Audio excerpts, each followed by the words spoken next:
Iindaba, ezibubuxoki kunye neenkcukacha ezilahlekisayo zonyusa izibilini kungekho-mfuneko ngokuqhambuka kwentsholongwane COVID-19 apha eMzantsi Afrika. Umbutho ongenzi nzuzo iAfrica uthi amaqonga ezonxibelelwano ngawona asetyenziswa ukusasaza ezinkcukacha ezingenabunyani ngalentsholongwane nokwenza inkxalabo. Ngaxeshanye amagosa karhulumente akhuphe isilumkiso sokuba othe wafunyanwa esasaza iinkcukacha ezibubuxoki akasayi kunyamezelwa kwaye usenokuthatyathelwa amanyathelo omthetho. Kwisithuba nje singaphantsi kweveki kubhengezwe ukuqhambuka kwe-coronavirus kweli lizwe, zithengwa kakhulu izinto zokuthintela intsholongwane kunye namachiza okuqinisa amajoni omzimba, ii-hand sanitizers kunye nee-immune boosters ngolwasemzini. Ingaba lungakanani ulwazi lwabahlali ngale ntsholongwane?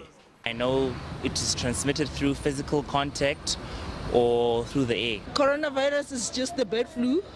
So it's automatically comes from animals. I know it comes from animals. I know that the symptoms are that it's heavy coughing, sweating, tiredness. Nangona abanye bevakala benolwazi ngale ntsholongwane, kodwa abanye baxhomekeke kumaqonga ezonxibelelwano.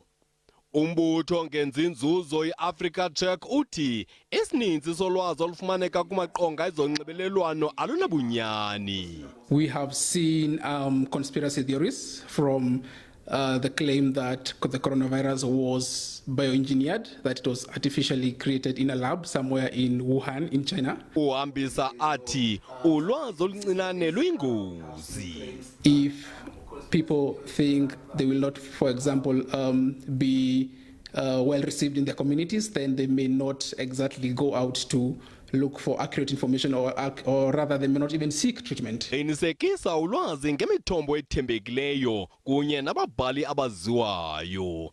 Ulumkele ulwazi olujikeleziswa kwiqonga leWhatsApp.